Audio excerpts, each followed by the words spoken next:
Welcome everybody and Cue Up artists to the basic walkthrough of the Cue Up Arts California Keys Contact Library.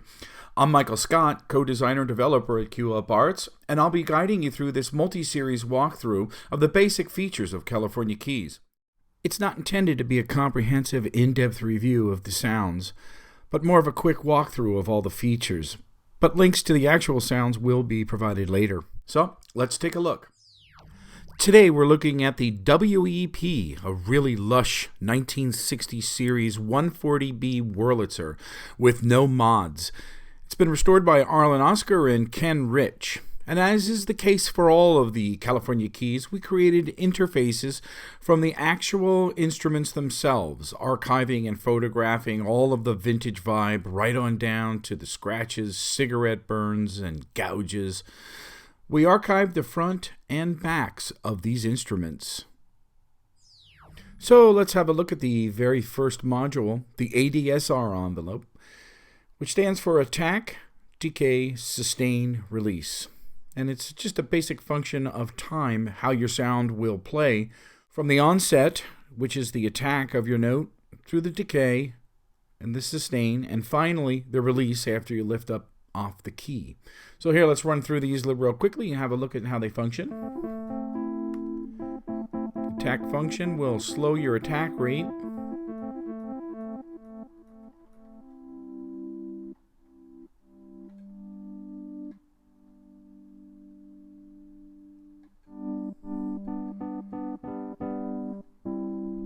The decay function is what happens after your initial attack, and you can make some nice plucky, sort of interesting sounding instruments. You have to bring the sustain down a little bit because that's what it's occurring after the decay.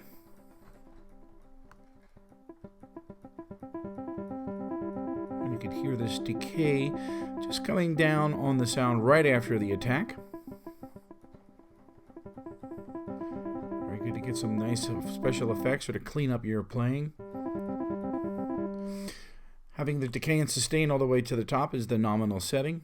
And then finally the release, which is what happens after you lift up off your note. And let's have it go all the way to the top.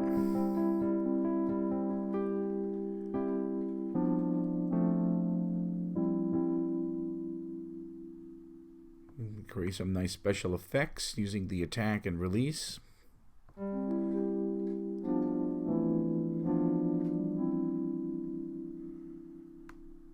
If you need to tighten it up, you bring the release and the attack back down.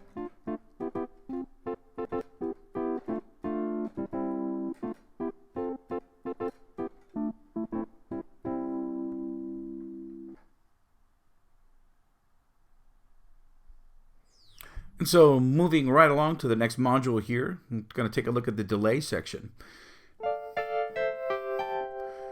Take a look at the depth knob here. This is basically your overall volume, your amount, your depth for the effect.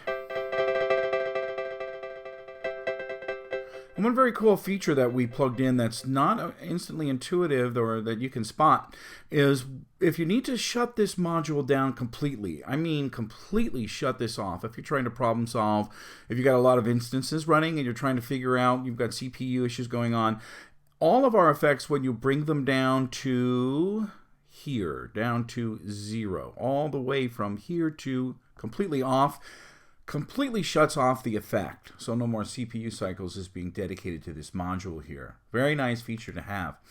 So let's bring the depth back up and take a look at the features. Time will give you longer delay taps.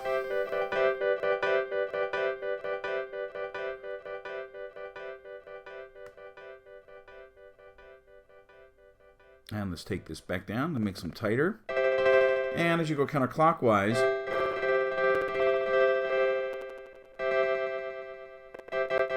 the taps become shorter and shorter. We'll set it at, sort of a nominal position here. Take a look at the damping feature. What this does is over time, these taps will become more and more dark, more and more muted. Very cool type of a tape effect.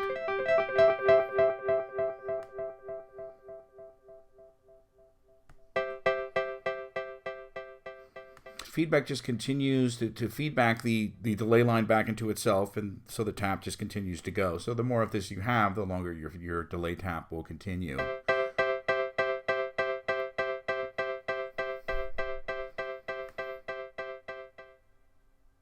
So let's bring the pan up. Very cool feature is if you watch the meters, the output meters, it will ping pong the sound that's being delayed left and right.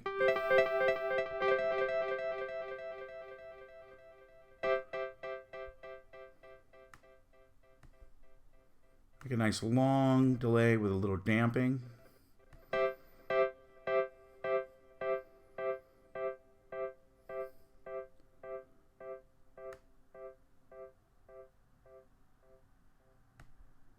And moving right along to the vibrato section.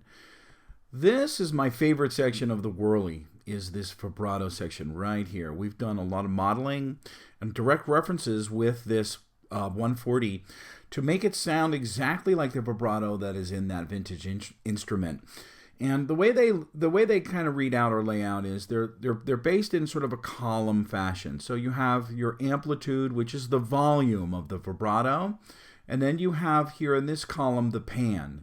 So the depth, which is here, is the bottom row for, say, the amp in this case. And the depth for the pan is in the bottom row or the bottom knob.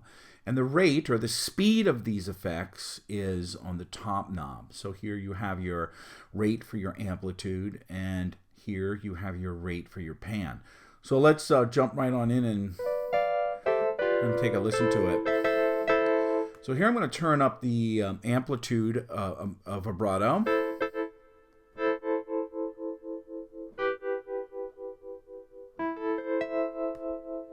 And as you bring the rate,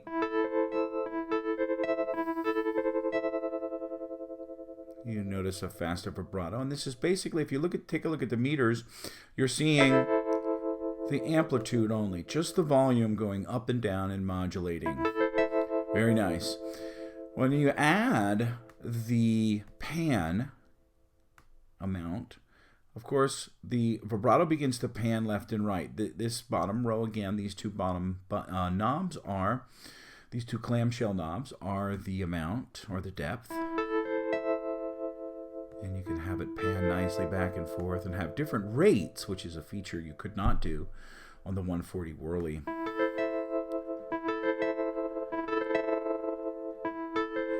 So you can hear the panning going slowly from left to right, and then you can hear the modulation going a little faster. My most favorite effect on this Wurlitzer instrument. And so let's slide on over here to the velocity section. There are two sliders that will affect what's going on with respect to velocity. One is volume, and it responds pretty much as you'd expect it to be. Anything that you play more softly will play much more quiet. As you play more quiet, let's move this down and play it the same way. Now there are velocity layers that we sampled in this Wurly, so they are there. And when you have these sliders all the way down, the natural range of those velocities is playing. So this is really what's happening as you play softly on this particular Wurly. But if you want more dynamic range, get it to be more and more soft.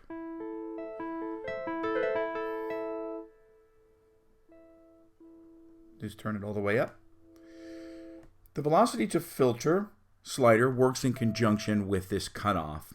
So basically you want to have your velocity to filter slider all the way up and your cutoff clamshell knob all the way down. So if you notice, the softer I play, it's going to become much more muted and mellow.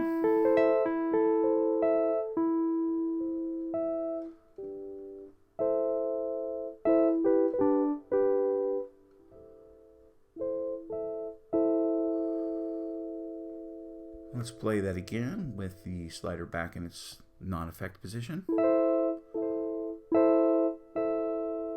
One more time, most filtered.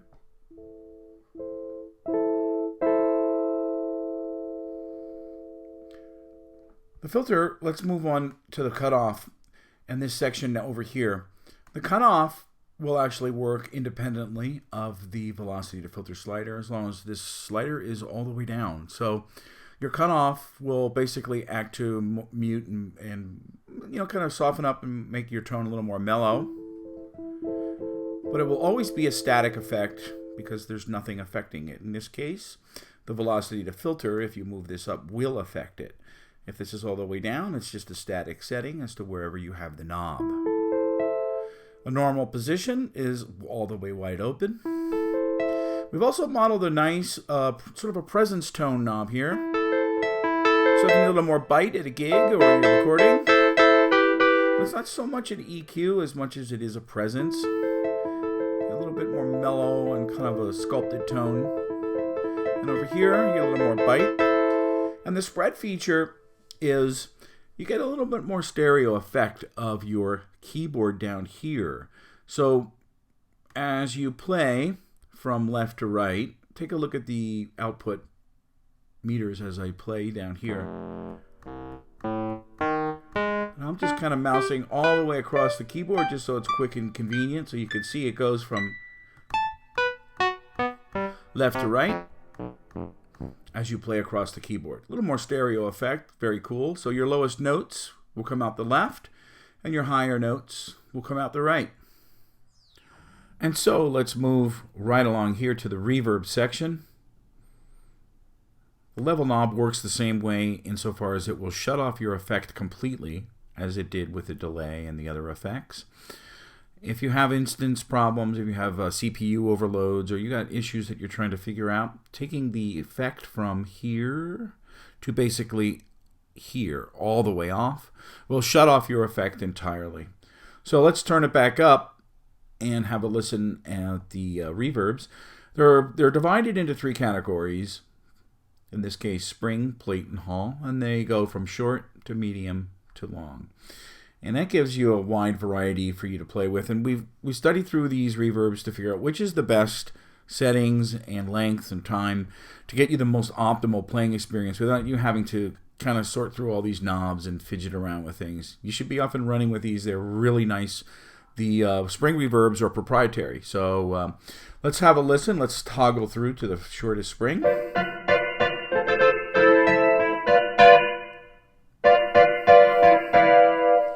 To the next, medium. A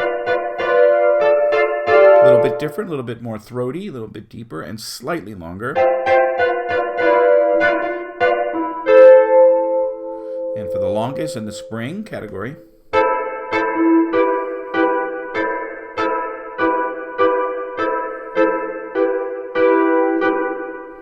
Moving along to the plate and hall. These were impulses recorded from a lexicon for ADL, from my private library, from my private 4ADL. And the plate is going to be the shortest in the plate section. Nice and bright, tight for your faster recordings.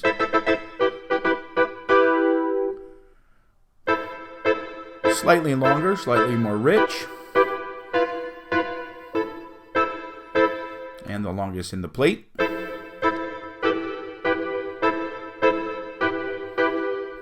Let's move on to the hall. Much more ambient and open and spacious.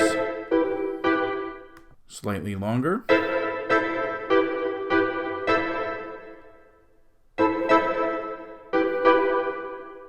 And of course the longest.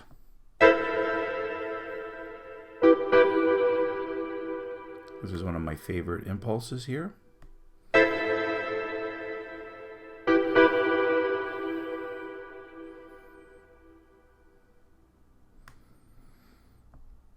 Let's move right along to the chorus section. We have the chorus and phaser. And again, these clamshell knobs, as within all our effects, will completely shut your effect off if you turn it all the way down. So let's have a listen to the chorus.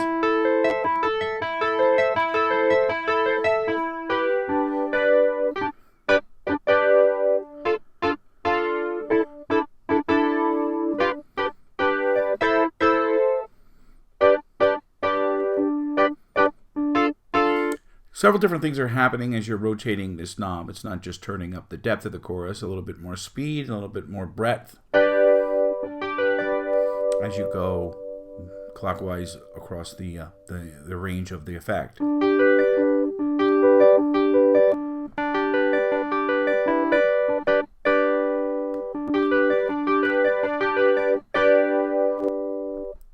Same applies for the phaser. Get your sort of 70s funky phaser going on here. If you listen to the range and speed and depth, it does change as you go back in time, so it's affecting several things.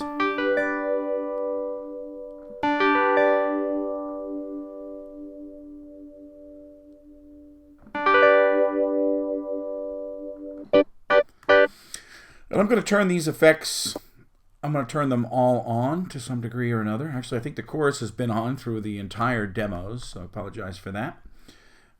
Let's put the vibrato up and the delay and show you the dry button. What happens here is if you're in the middle of a recording and you have a session and you've got all kinds of effects and things are just too intense, it's just overall getting muddy and crazy and you can't really hear what's going on and you just got too much happening. You have the ability with one button stroke to completely kill the effects, and that's with this dry toggle switch.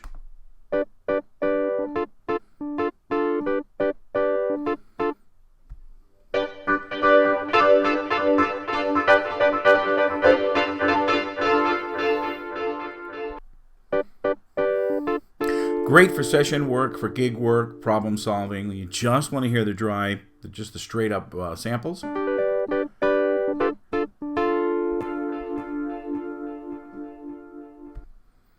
And there you have it. That is the Wurlitzer 140B series. Thanks for watching.